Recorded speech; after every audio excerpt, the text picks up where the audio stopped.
All right, welcome everyone. It's so wonderful to see so many people here for this very important evening. I know the world is in so much pain right now, given the earthquake in Syria and Turkey, and the numbers continue to increase. Our hearts are heavy. Also, of course, we're almost at the year anniversary of the war in Ukraine, which is what brings us together tonight to hear some reflections and some incredible wisdom and history about the origins of this war and where our scholar,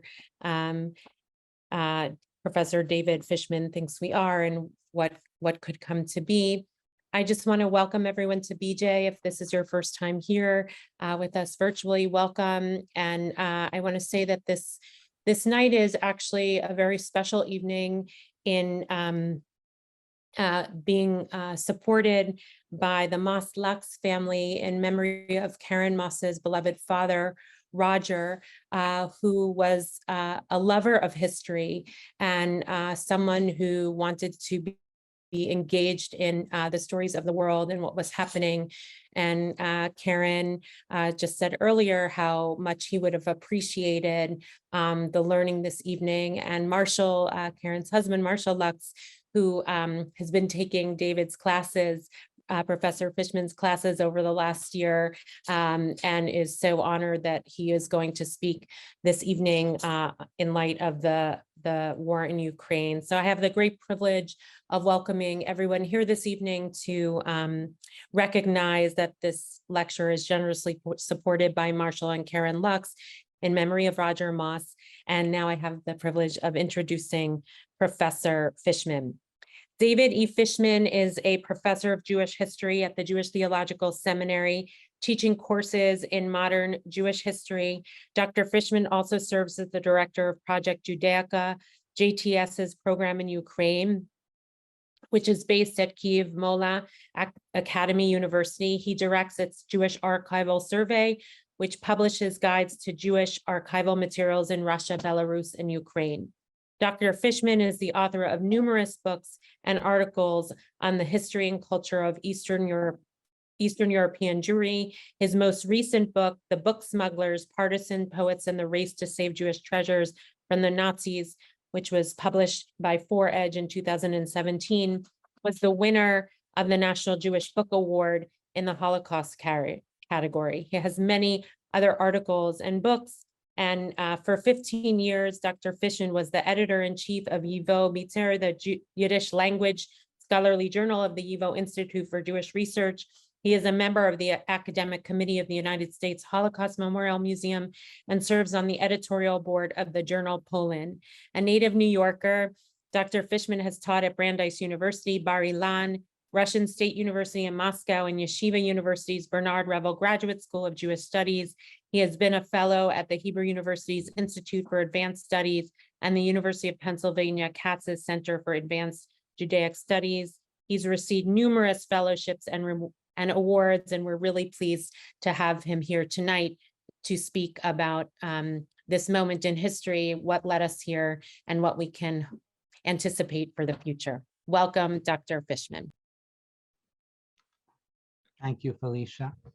Good evening, everybody. It's an honor and privilege to be here, and thank you for marking this rather sad and difficult anniversary, which is coming up very soon, you know, the year since the beginning of the Russian invasion of Ukraine.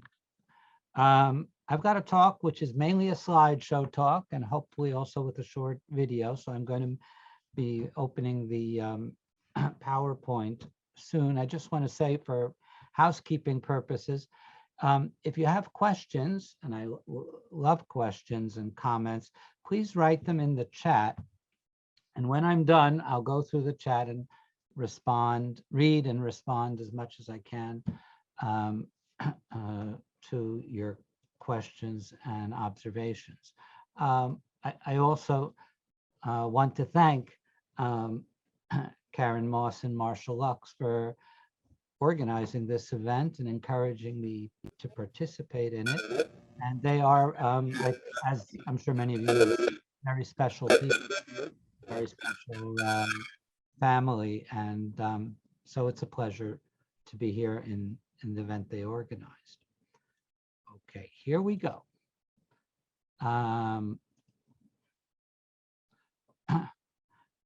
The topic is, as you can see, Ukrainian Jewry, before, during, and after the war, reflections of a Jewish historian. I'll begin on a personal note. The little girl here on the left is my grandmother, my Baba Sonia, who was born in Ukraine in a city known as Staro-Konstantinov, and actually came to America in 1920, fleeing pogroms in Ukraine. But it's probably thanks to her and my other grandparents that I became a historian of East European Jewry, that I learned Russian and became fluent in Russian, and started traveling to Russia, to Ukraine and Lithuania and other countries in that part of the world a long time ago, more than 30 years ago. I've done research there, I've taught there in Ukraine. I've been intensively in Ukraine, I'd say the last 12 years or so. And my latest trip was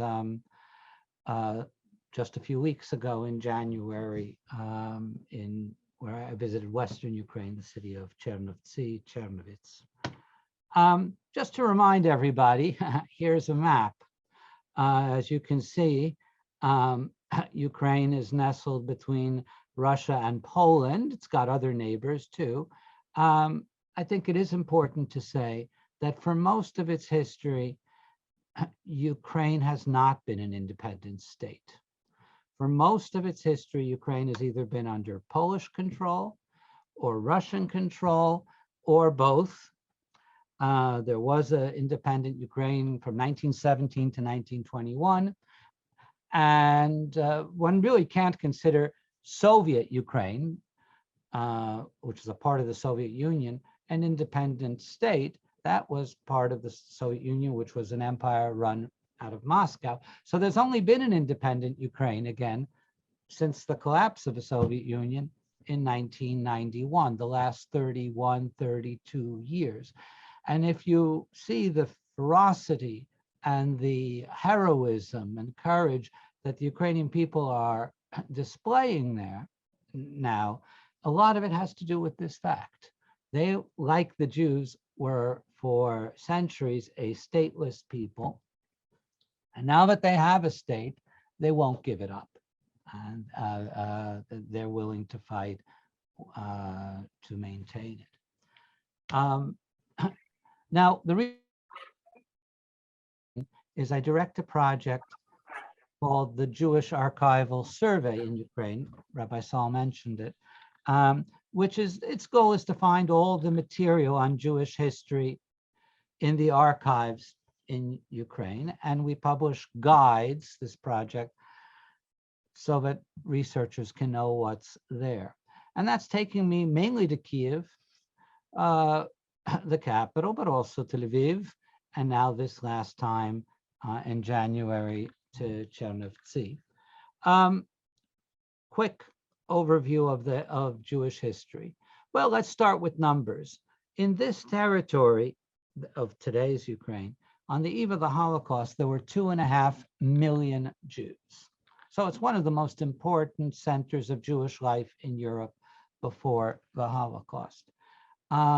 Even much after the Holocaust and after considerable emigration, in 1991, when the Soviet Union collapsed, there were still more than 400,000 Jews in Ukraine. Today, estimates vary on how many Jews there are. I won't get into the technicalities, but I think a fair estimate is something like 100,000 Jews, or at least before the war began, there were 100,000 Jews, approximately. Looking at the map, just so you have some associations, this city, Lviv, also known as Lemberg, capital of the region known as Galicia, is the oldest Jewish community in Ukraine. Jews settled there in the 1300s. and it's a great center of rabbinic learning. Famous rabbis, David Halevi, also known as the Taz, wrote their rabbinic works in Lvov. If you move, because Jews arrived in Ukraine from the west, so I'm moving from west to east. If you move into this area, which is known as Volhynia, this is the heartland of the Hasidic movement. Places like Zhytomyr and Vinnitsa and Uman, which is the site where the famous Hasidic master, Rabbi Nachman of Bratslav, is buried. This is the area where Hasidism was born, grew, and became a great movement.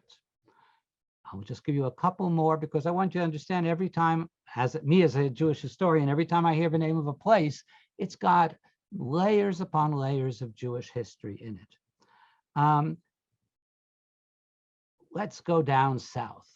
Odessa, a port city on the Black Sea, was the greatest center of modern Jewish culture, of modern Hebrew literature. The great writers and thinkers, Mendele Mocher Sforim, Shimon Dubnov, the Jewish historian, the Zionist thinker Achad Ha'am, the Zionist leader Vladimir Jabotinsky, all of them lived in Odessa. And that group was called the Wise Men of Odessa. So but again, these are not pious, these are not Hasidim, these are modern Jewish writers and thinkers. If I move, I'll just do one more or two more. Well, Kiev, the capital, for me personally, there are of course many things. I guess I'll mention two. Kiev is the birthplace of Golda Meir. She moved elsewhere as a young child, but she was born in Kiev, and there's a plaque on the site where she was born. And the city Kharkiv, to give it another, which is in the northeast, Kharkov, that was the site of the first group of Zionist pioneers who settled the land of Israel, the group known as Bilu, which settled in the land of Israel in 1881, 1882. They were a group of university students from Kharkov. We could go on and on and on. I'm actually just trying to show you there's a lot of Jewish history and a lot of Jewish documents to find in the archives in Ukraine. Now, there is the dark side of Ukrainian Jewish history. It should not be denied. It should not be minimized. There have been terrible cases of anti-Jewish violence, beginning with the Cossack uprising by Bogdan Khmelnytsky in 1648, in that uprising, the Khmelnytsky uprising, historians, or at least Jewish historians, believe about 50,000 Jews were killed by the Cossack forces. And I guess the culmination for us of anti-Jewish violence in Ukraine is the Holocaust and Ukrainian collaboration with the Nazis in the Holocaust. There was a large pogrom in Lvov in July 1941, in other words, just a few days after the Nazis entered the city. And it was organized, or perpetrated, I should say, by Ukrainian nationalists and Ukrainian inhabitants of the city. The Organization of Ukrainian Nationalists was a Ukrainian fascist organization, deeply anti-Semitic, deeply, in general, xenophobic, and at least for the first year of the Nazi occupation, worked very closely with the Nazis in the murder of Jews in Galicia, in Volyn, in different parts of Ukraine. There's no reason to, skirt over this, but as I pointed out, there's no reason to see all of Ukrainian Jewish history through that dark lens. I've already mentioned the tremendous creativity of this Jewry. Not every year was a pogrom. Not everything was the Holocaust every year. So I'm showing you rabbinic books published in Ukraine, the Baal Shem Tov, Hasidism, Ahad Ha'am, the Zionist thinker, the founder of spiritual Zionism, Sholem Aleichem. There are bright sides to Ukrainian Jewish history, let alone the centuries of coexistence between Jews and Ukrainians and mutual influences, music and stories and recipes and remedies. Anyone who knows Ukrainian culture is going to come across Jewish influences. Anyone who knows Yiddish culture is going to come across Ukrainian influences. And also on the matter of the Holocaust, I want to be very clear. Probably tens of thousands of Ukrainians collaborated with the Nazis in World War II. But millions of Ukrainians fought against the Nazis in World War II in the ranks of the Red Army, in the ranks of the Soviet Army. Most historians estimate that 7.5 million Ukrainians fought against the Nazis in the Red Army, and 1 million Ukrainians died in combat fighting. So Ukrainian history in the Holocaust is very divided. It's not a one-way story. The first Red Army soldier to break open the gates of Auschwitz was not Russian, but Ukrainian, much to the chagrin of the Putin regime that at one point wanted to make a big propaganda thing about the Soviet liberation of Auschwitz. They found out that the first soldier to liberate Auschwitz was actually Ukrainian. And I do want to mention, the righteous among the nations, Metropolitan Andrei Sheptytsky. He was the head of the Greek Catholic Church. The Greek Catholic Church is the basically Ukrainian national church in Galicia. In that region, most Ukrainians are Greek Catholic. He was the equivalent of the Pope of that church.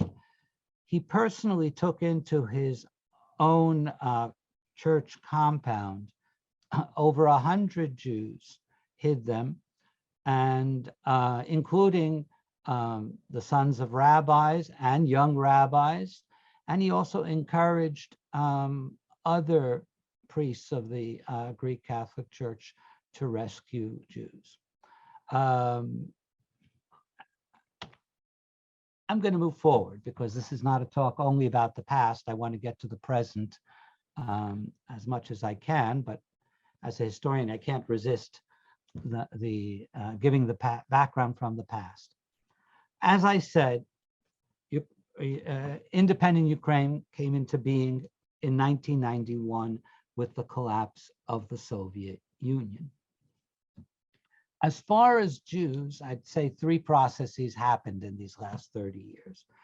The first process is massive emigration, especially in the 1990s, right? So you can see here that if the Jewish population in the 1989 census was 487,000 at that time, in a decade's time, about 400,000 left, mainly to Israel, but significantly to the United States. And the elsewhere is mainly Germany, the Federal Republic of Germany. So that the Jewish population of Ukraine is much smaller than it once was, but it's still not insignificant. We're talking about a much larger Jewry than Italy, let alone, Austria, the Scandinavian countries. It is still not to be dismissed if we're talking about 100,000 Jews.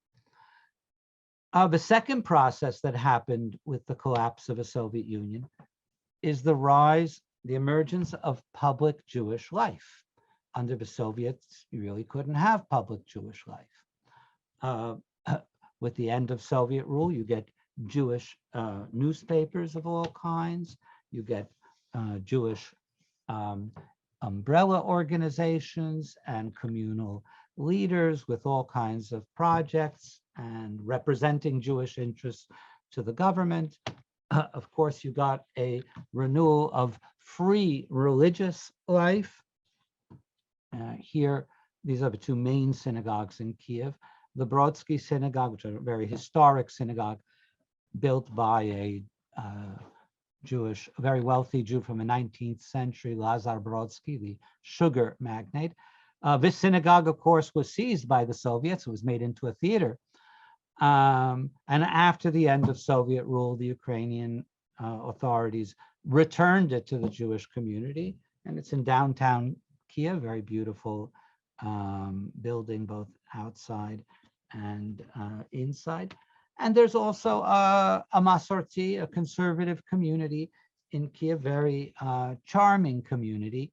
And the rabbi is Rabbi Reuven Stamov. A few more things just to show you, but this all mushroomed after the end of communism. You get a network of institutions known as cheseds. These are basically Jewish senior citizen centers funded by the JDC, by the Joint Distribution Committee. They provide all kinds of services to seniors, medical, cultural, holiday celebrations, and they often have programming for the broader community, though mainly their target audience are seniors. And you can have some extraordinary community centers, like in the city of Dnipro, this Menorah Center. Really every Jewish organization and institution in Dnipro is in this complex, called the Menorah, of course, because it looks, like 6 lights with a shamash at the top. And this includes a Jewish museum and a yeshiva and a day school and a library and a conference center. And there's a lot more space than that, which is just rented out on a commercial basis. It's really an extraordinary complex in the city of Dnipro. That's the second process, emigration. First process, emigration. Second process, paradoxically, the renewal of Jewish life. Third process, I would say, is the rise to prominence of Jews in Ukrainian life. That had never been the case ever before, till the collapse of the Soviet Union. And the two main areas where Jews are very prominent is one, journalism and the media. And, Dmitry Gordon is one of the most popular journalists in Ukraine today. I want to point out, we take these things for granted in America, but, we don't think much about the fact that Jake Tapper is Jewish. He's just a good journalist. But in Ukraine, when a top journalist is called Gordon, people notice. And it's a real adaptation that's taken place top of their careers to be in public life, to be Jewish. But Ukraine has gotten used to that in these 30 whatever years. And of course, in business, there are a couple of Ukrainian Jewish oligarchs of rather mixed reputations, let's say. The most flamboyant is Igor Kolomoisky, who is an active philanthropist also for Jewish causes. I'll leave it at that. But Jews are very prominent, or a couple of Jews are very prominent in business in Ukraine. Now, getting us to very recent events, and don't worry, I'll get to the war. In 2014, there was a revolution in Ukraine against a corrupt, basically pro-Putin government. Literally hundreds of thousands of people flocked to the streets and toppled that corrupt pro-Putin regime. I want to point out that Jews participated in that and even were active in that. And one of the evenings of those demonstrations, you had klezmer music sounding in the central square. Now that event, really our story of the war, and I'm sure all of you who follow the news know this, started in 2014 when the Ukrainians toppled the corrupt pro-Putin government. The Russians basically seized certain territories in eastern Ukraine. today's conflict is a continuation of what happened in 2014. What I want to point out is these people were demonstrating not only against the government, but for a European Ukraine. They wanted Ukraine that was part of Europe, but they not only wanted it to be economically and geographically part of Europe, they were demonstrating for European values, for the values enshrined in the European Union. One of those values, which is essential in order to join Europe, is respect for the rights of minorities, ethnic and religious minorities. And this Maidan revolution really was also a moment to embrace that value. The organizer of this whole movement, the one person who got it started, was named Mustafa Naim. He is an Afghani born in Afghanistan, but raised in Ukraine, and he was a journalist. And the fact that he became the leader of this movement was also very symbolic, that Ukraine was going to have a civic nation, not an ethnic nation. You could be Ukrainian if you were born in Afghanistan, and you could be Ukrainian if you were Jewish. That this is not going to be a narrow, restrictive definition of Ukrainianness, but it's going to be an inclusive and pluralistic vision of what it means to be a Ukrainian. The reason I stress this is because only that event, 2014, made possible the event of 2019, which is the election of a Jew as president of Ukraine. Of course, Volodymyr Zelensky was a celebrity, a famous comedian, famous actor, but still everybody knew Zelensky was Jewish. And that in another era or in another country would have been simply disqualifying. A Jew can't be president, cut it out. It's remarkable because, again, I don't think a Jew could ever be elected president in Poland, certainly not in today's Poland, or in Hungary, or in Lithuania, or in Russia. So it is a testimony to the maturity of the Ukrainian electorate that there was no anti-Semitic whispering campaign, don't vote for Zelensky, he's a Jew. The campaign was held on sort of basically normal political grounds, and Zelensky won a landslide victory. Some numbers, right? A survey by the Pew Research Center, which actually simply asked people, do you have a favorable or unfavorable opinion of Jews? As you can see, unfavorable in most Western countries is, 6% in the UK and France and in Germany. Ukraine is more than that, 11% have a negative view of Jews. But compared to every other country in Eastern Europe, it is at the lowest. Look at Poland, where 31% of respondents said they had a negative opinion of Jews. Look at Lithuania, where 26%. Even the difference between Ukraine and Russia is statistically significant. The point I guess I'm making is peoples can change. They're not static, and Ukrainian people, and of course it's hard to generalize, but overall, that's not my grandmother's Ukrainians. It's not the Ukrainians that my grandmother ran away from. And we should take note of the way this people has matured and changed. One of the things Zelensky did as president before the war was give his full support to the creation of a Holocaust Memorial Center at Babi Yar, which is on the outskirts of Kiev. And that there was major financial backing, plans for a very large and impressive complex of memorial pavilions and a museum.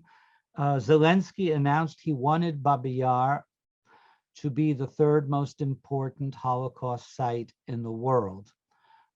After Yad Vashem and after Auschwitz, he wanted the third most important place to be for everyone interested in the Holocaust to visit, being Babi Yar. I will stop briefly just to explain the massacre at Babi Yar, which happened September 29th and 30th, 1941, in a sense is the single largest massacre in the entire Holocaust. In 24 hours, in a single day, more than 33,000 Jews were murdered at this site, and that is the highest murder rate in the entire Holocaust. That is, in a single 24-hour period, more Jews were killed in Babi Yar than were killed in Auschwitz in a 24-hour period. So it stands out as a truly horrific event. And it's Zelensky who put his political authority behind the fact that there must be, of course, the Soviets had no monument at Babi Yar for decades. And Zelensky said, we must have not just a little monument, this menorah, which was built in 1991. We need a major complex. This is two photos of Zelensky with leading members of his administration. I wanted to point out that the Minister of Defense, Alexei Reznikov, is part Jewish. Reznikov is recognizable to Ukrainians as a Jewish name. And the head of the presidential administration, you might say chief of staff, Andrei Yermak, is also half Jewish. He's Jewish on his father's side. And in other words, the integration of Jews in the political elite under Zelensky has been quite striking. The war began a year ago, February 24th, 2022. This is a map as it is now. The Ukrainians have gained back a good deal of territory over the late summer, early fall.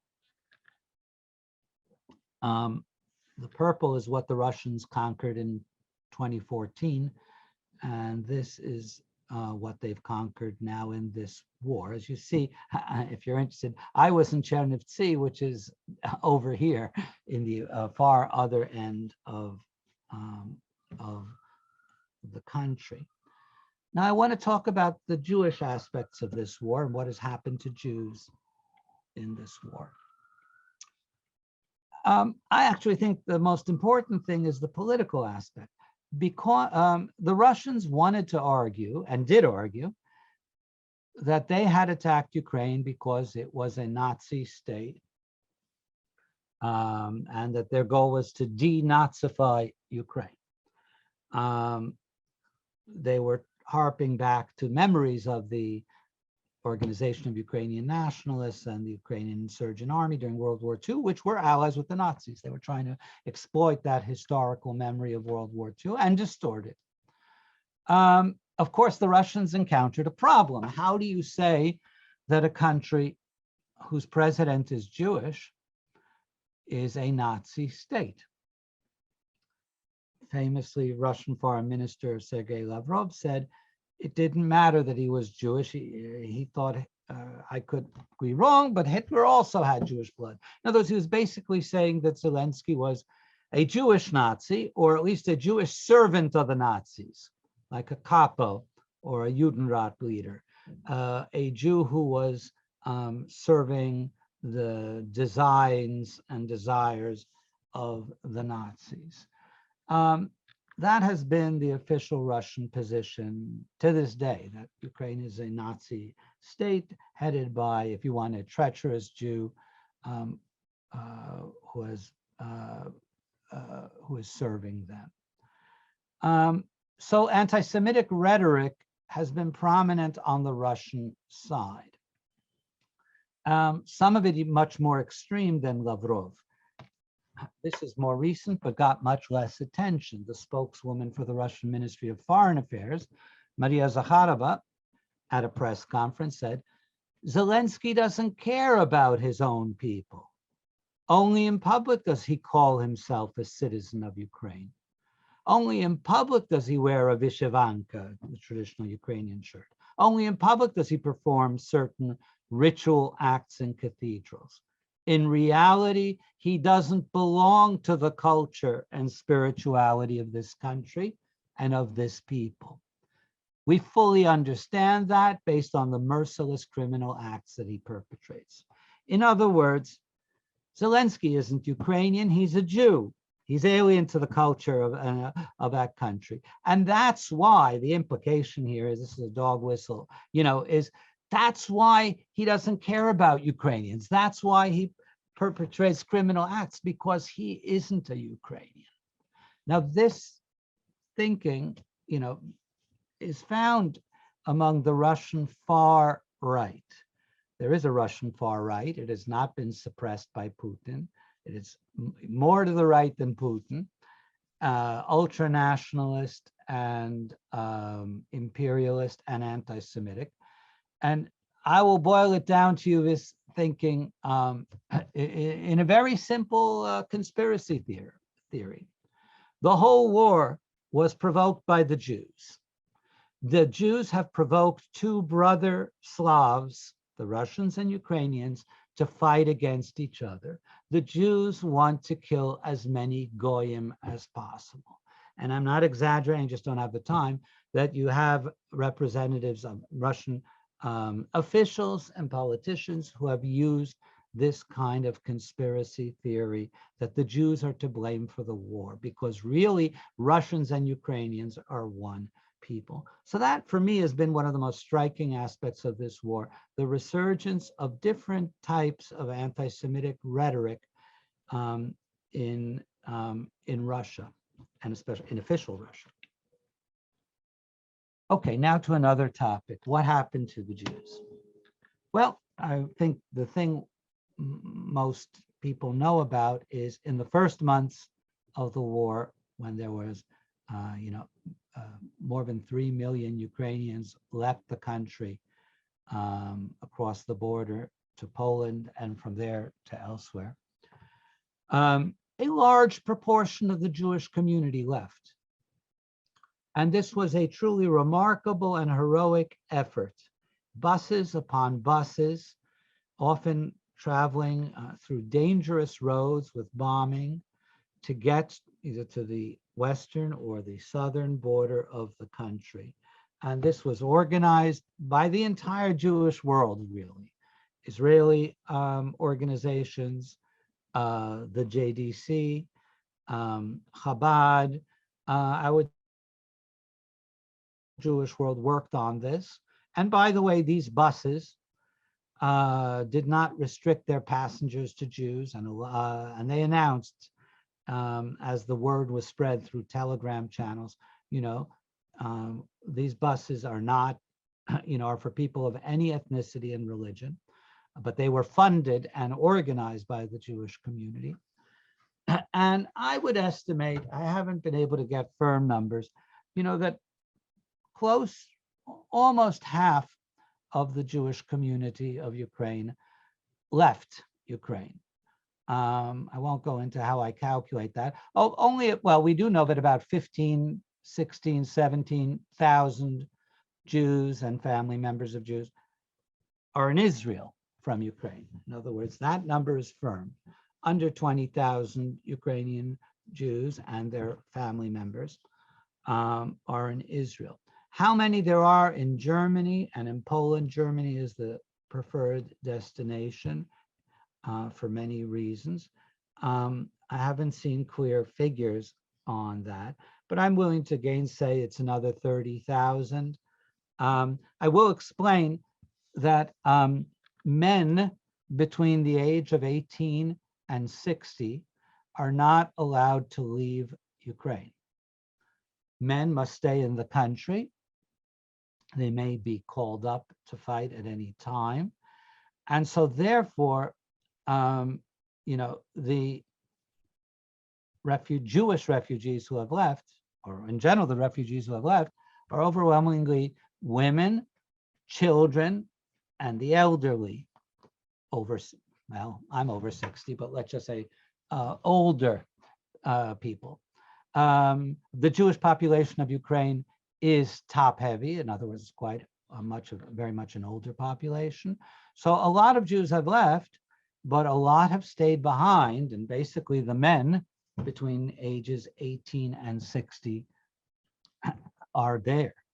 And therefore you assume that many of the women and children will return to Ukraine if and when there'll be peace. Okay, that's the first phenomenon, the large-scale departure. Now I want to show you about a second phenomenon, and here I need to switch. The second phenomenon is Jews in the Ukrainian military. There are a good number of Jews fighting in the Ukrainian armed forces. There are,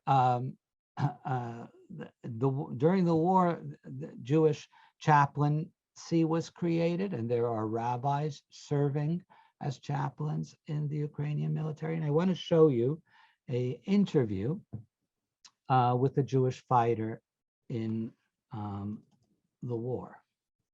It's got subtitles. I just have to find it. Bear with me. As I struggle technically, I may not be able to show it to you.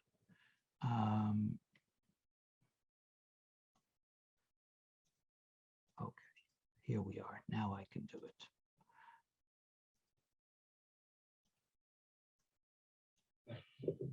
Кем вы были, Подол, расскажите, кем вы были до войны, чтобы мы с вами познакомились? Вы воевали, имели какой-то военный опыт до 24 февраля? Военного опыта. Я скажу более того. Прежде всего, я могу когда-нибудь подумать, что я надеялась, что я был пацифистом. Но, честно говоря, во мне сейчас большая такая гамма чувств, вопросов, противоречий, почему я очень долго ждал. В принципе, я так долго ношу в себе то, что хочу сейчас сказать. Я думаю, вы поняли, я иудей. Я не являюсь. Я ходил в синагогу Бродского. На сегодняшний день я пребываю в таком дружеском конфликте со своими братьями по причине. Они не могут понять реакции Израиля на происходящее сегодня у нас. Я пытаюсь объяснить, с года, с момента своего зачатия, она пребывает в войне, ей есть о чем думать, она очень маленькая, но у вас получилось то, чего еще не получилось у нас. Мне очень, как еврею, хотелось бы, чтобы вы поняли, что такое слово денацификация. Евреи, как никто, должны это понимать. Понимаете, что блокируют города, их тупо уничтожают. Где женщинам на родильных столах отрывают ноги.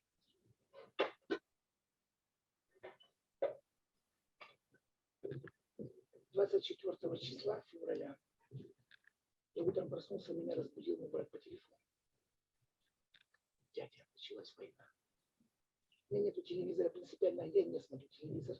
И вообще есть очень большое счастье для меня лично, что встретил сейчас этого храброго юного мужчину. Моего интервьюера, имею в виду. Я включил ноут, и я смотрю, вот этот боевой порядок летит вертолетов на мой город, на Гастомеле. Честно говоря, это к соотечественным своим мужчинам. Если честно, я не совсем понимаю, какой бы статус вы ни занимали в этом обществе, каких взглядов вы не были бы моральных. Я не знаю, как подобное зрелище, когда меня спрашивают, почему ты здесь, я не могу понять вообще, может быть. я покажу вам свой флаг, под которым я воюю. Хорошо, чтобы не порвать. Чтобы не порвать.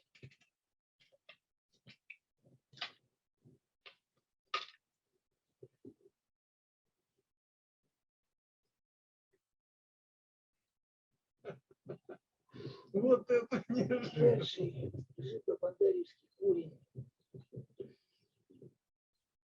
Евреи никогда не вернутся больше где-то. И Масада больше не пойдет. Это моя Масада. Это мои братья, которые заслужили свободы этими двумя Майданами. Это вообще парадокс. Они имеют право на свободу. Может быть, мы еще не совсем научились ей пользоваться и доверять эту свободу, да, какому-то локомотиву, как мы часто ошибались. Но мы достойны свободы, и я не постесняюсь. Мы обращаемся к вам, к людям, имеющим эту другой свободы. Израиль, как никто, имеет право на свободу. Это государство, это номер один. Свобода и Израиль – это номер один. Право иметь свое государство и Израиль – это номер один. Это личное мнение. Какие глядя коренные. Помогите нам. Вы достойный пример. Мне бы хотелось, да, помогли.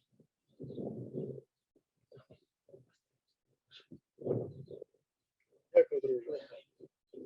Честно сказать, просто потрясающе. На месте этого разгрома российской колонны такой услышать настоящий гимн свободы. Okay. I wanted you to see a sort of a live example of a Ukrainian Jewish fighter. I'm going to go on for about 7 more minutes and then I will conclude. All right, I've talked about Jews as refugees. I've talked about Jews as fighters. This is actually a funeral of a Jewish fighter in the army in Lviv.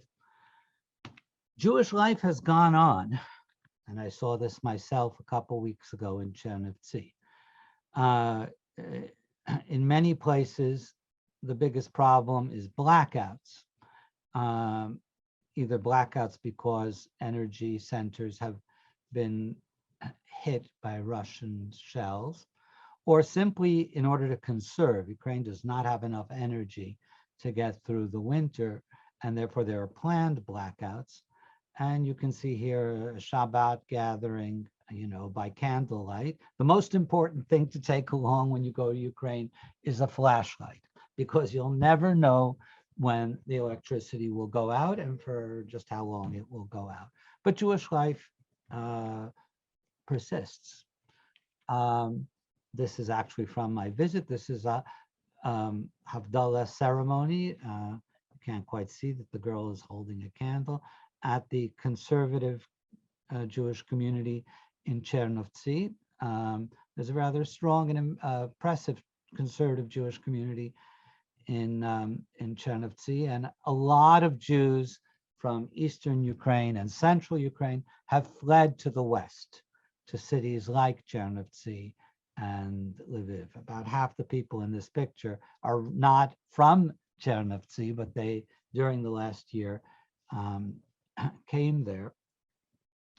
And a lot of Jewish life has gone online, especially in a place like Kiev, which is pretty often being shelled.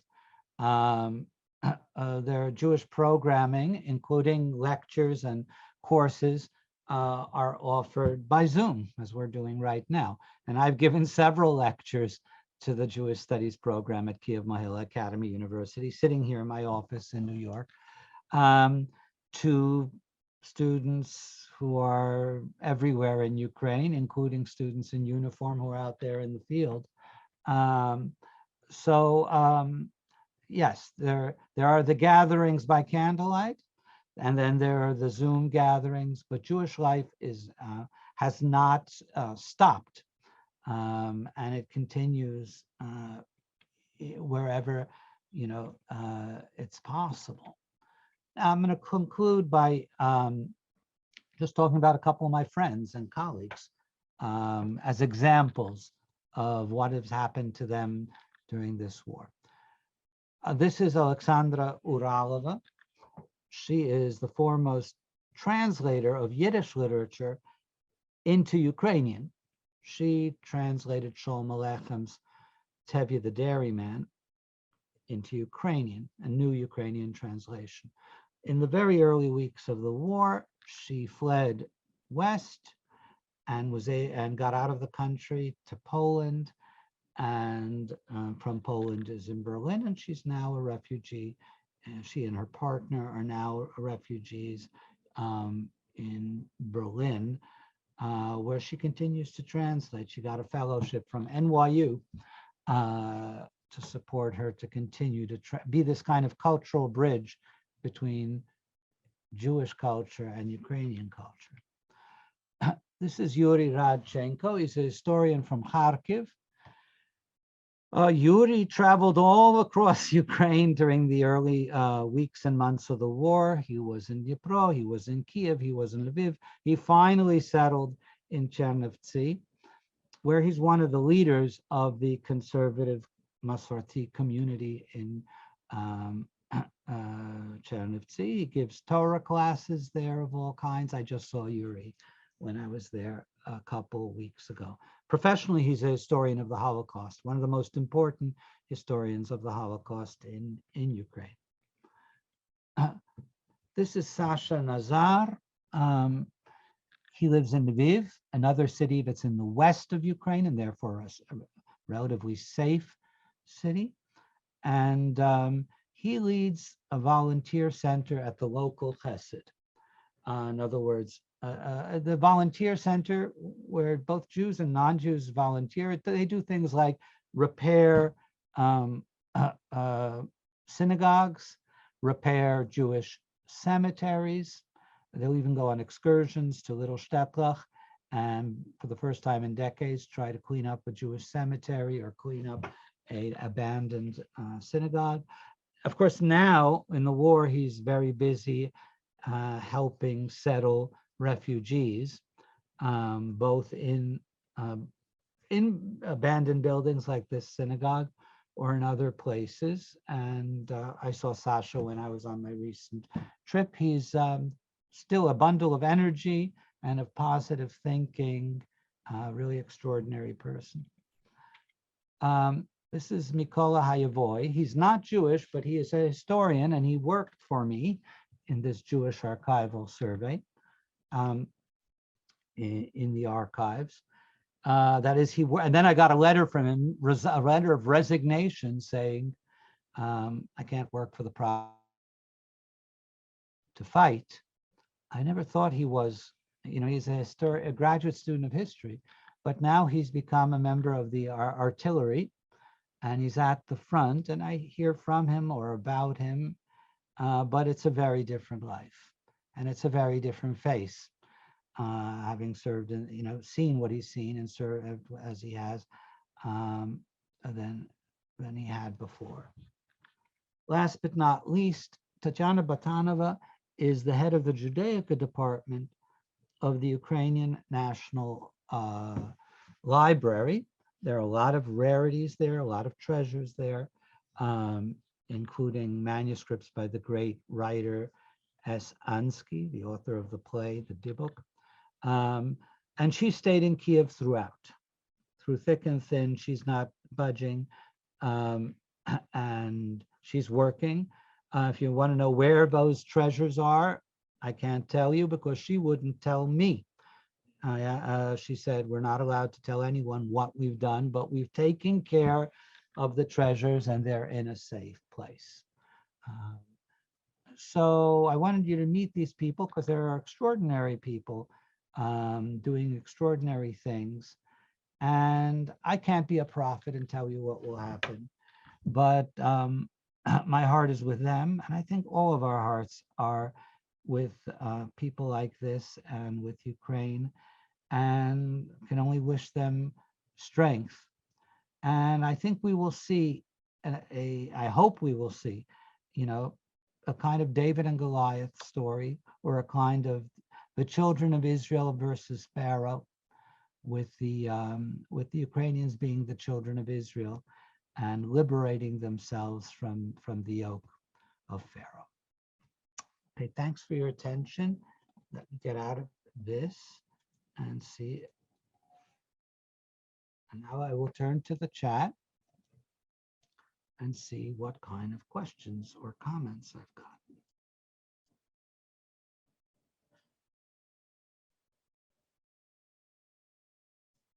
I know it will be heartbreaking, but do you know how many of these buildings you've shown are still standing now? In Kiev, I showed the two main synagogues. They're both standing. I think I'm trying to think what other buildings I showed you. There have been synagogues that have been hit and have been destroyed or severely damaged in the city of Kharkiv, which is a big city. Several Jewish institutions were hit by shells, a synagogue, the offices of Hillel, the Jewish student organization, and in other places as well. In Dnipro, a former synagogue was hit. So yes, of course, there are Jewish structures that have been hit, though at this point, you know, none of the major buildings I showed you in Kiev or something like that. Okay, I recommend you this piece on Babi Yar and Jewish currents. Thank you. I'll look it up later. I was in Lviv with Early Starters 2 weeks ago, a wonderful organization caring for young children who have been harshly uprooted from their homes and are enduring family separation. Yes, one has to say, first of all, there's a tremendous culture of voluntarism among Ukrainians, a tremendous spirit of helping each other, and the world community has done remarkable volunteer work in Ukraine. Okay, I'll go down. For those of us who have Ukrainian roots, Shtetl Zumahava, circa 1910, and want to investigate genealogy, can you recommend any sources? You know, the organization Jewish Gen is the best thing there is out there, and they have tremendous resources online. So I would look up Jewish Gen. Of course, there are other ways to do this job. Their genealogical center at the Center for Jewish History here. So I would, without going into a lot of detail, those are the two most accessible resources for genealogical work.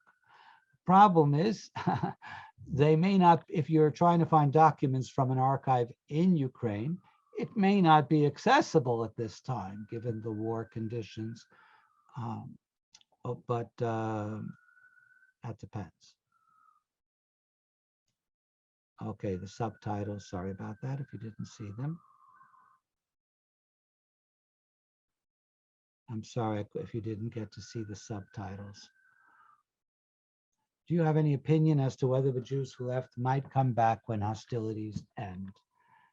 A little bit, I addressed that. I think a good proportion of the women and children separated from their husbands will return. I think, you know, most of the older Jews who got out and are either in Israel or in Germany will not go back. So I do not expect the Jewish population to return to its pre-war levels. What is the response in Ukraine among ordinary Ukrainians to the Israeli government's reluctance to provide military aid to Ukraine? Well, that's a tough one. I try to follow as much. You know, Zelensky has set the tone, and I think the tone Zelensky has set is one of deep disappointment, but not anger. That's and only a great actor can walk that fine line. And so I think my impression from people is, yeah, very disappointed, still somewhat hopeful, maybe it will change. But what's remarkable, well, of course, it hasn't led to anti-Israeli sentiment. First of all, I think there are a couple of reasons for that. First of all, Israeli civil society has been extraordinary in Ukraine. In other words, there's been a lot of, this is not government activity, but a lot of Israeli individuals and organizations have done amazing work in Ukraine, and that's noticed. Also, word is gradually spreading that Israel and Israelis, there are Israelis fighting in this war, or at least they're citizens of Israel.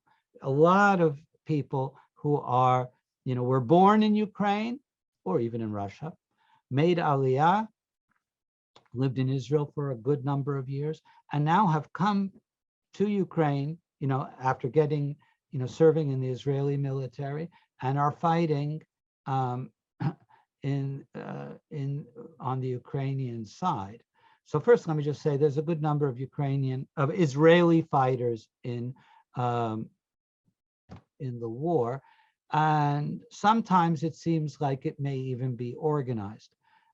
And there are different reports that Israel is actually doing more than they're announcing. We can all think of the recent attack on Iran, on the factory, the drone factory in Iran. So because word is spreading that Israelis are doing quite a bit, and that probably Israel is doing more than it's announcing, you don't have, anti-Israeli sentiment in Ukrainian society. JRI Poland has been trying to get archives out of Ukraine, but they have been disrupted by the war. I'm not aware of that. I'd like to know more. Can you comment on Ukraine's vote in UN on recent anti-Israeli resolutions?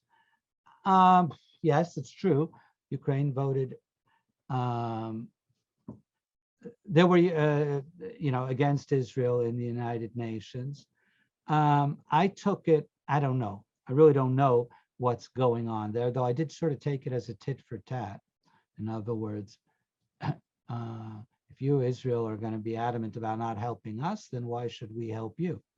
But I don't, there were Ukrainian politicians who criticized, in other words, there were Ukrainian politicians who criticized that vote, which, after all, Ukraine voted on the same side in that vote as Russia and Iran. When does that happen? And why should that happen, that Ukraine votes on the same side as Russia and Iran? So that did arouse some controversy inside Ukraine, that vote. Okay, I'm going to move on. My family is also from Stara Konstantinov. I hope to travel there someday. I assume it is not safe to travel in that area currently. Yes, that's a little bit too close for comfort. In other words, it's further east, far enough east that I wouldn't go there. In 1980, I worked with a woman who was ethnic Ukrainian. When I told her my grandfather was Ukrainian, she quickly and sternly corrected me, telling me that my grandfather was a Jew living in Ukraine, not Ukrainian. Okay, well, first thing I'll say is that was 1980. A lot has changed, or a lot has happened. No one will, only anti-Semites will say Zelensky is not Ukrainian. He's just a Jew living in Ukraine. In other words, that was part of my point, that attitudes have changed. And those attitudes, well, that would start first very gradually, and then especially since 2014. I don't think you would get that kind of stern reaction. Well, how dare you say your grandfather is Ukrainian, when the president of Ukraine is known to be Jewish. Okay, thank you. Okay, I think if I think I've rolled through the chat. I think I'll give it a moment. If there are any more questions, I'll be happy to answer. I do agree. The more we know, the more we understand. I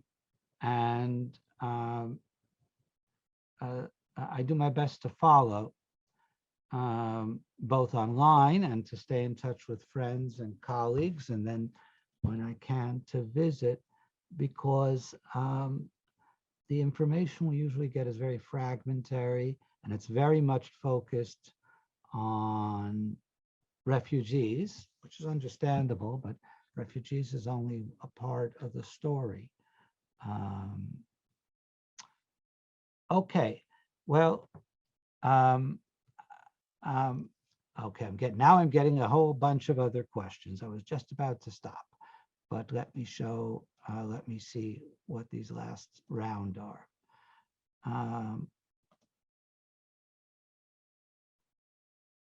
Tell us about Project Judaica. Well, that's music to my ears. Really, the program I run in Ukraine has 2 or 3 components. One I've mentioned, the Jewish Archival Survey. The other is we used to send professors, JTS professors and others, to teach in Kiev before the war and before the pandemic. Sort of these things bled into each other over there, you know, just as the pandemic was ending, the war began. So up until 2-3 years ago, we used to send professors to teach courses in Kiev. Since the war and pandemic have begun, I hope 1 or 2 other Russian speakers will teach remotely. I don't think teaching in a foreign language by Zoom is a good idea. Students understand English, but it's not very well, and it's very hard to follow a class in a foreign language by Zoom. So since the pandemic and the war, the instruction, which is remote, has been only by teachers who know Russian. And we also provide advice and guidance to graduate students who are looking for literature, or even to instructors who want ideas about how to teach. So we're there as a resource. That's basically the components of what Project Judaica is. Are there any research efforts to gather attitudes and description of the Jewish population? I'm not sure what that means. Well, I think I know what you're asking. There are many oral history projects going on among the Jewish population. We all understand that what's going on now is a monumental war in Europe for the first time since World War II. And the Jewish population is going through a monumental trauma. And there are many efforts, small and large, to interview people, refugees in Poland or in Germany or in Israel, or to interview, again, the internally displaced, those Jews who fled Kharkiv and Dnipro to Chernivtsi and Lviv, to interview them. So there's a lot of effort that this moment in history be recorded for posterity. And I think that's very important. And people want to talk. I'll just mention one other thing that I really should have mentioned in the talk, which is these people are very traumatized. They've seen things that we only see in movies and on TV, but we've never seen in real life, which is a building come down right near you, or a shell, or worse, of course, friends being killed. And so everybody's traumatized. And one of the most important things that the Jewish institutions are providing are psychological services. And everywhere I go, and even online, I finish a lecture at Kiev Mehila Academy University. And the leader of the group says, thank you. And our next event will be our meeting with the psychologist. Because everybody needs psychological, emotional support when you're going through the trauma of war. And also in Chernivtsi and Lviv, I know that the Jewish organizations provide kind of group therapy. And people want to talk. They need to unload this experience that they've had. Can we access the video so we can read the subtitles? Yes, but now that means I must, okay, I don't know if I should do it now. Okay, yes, why, if I don't do it now, when will I do it? Okay, so then you have to bear with me. I have to go in, I will.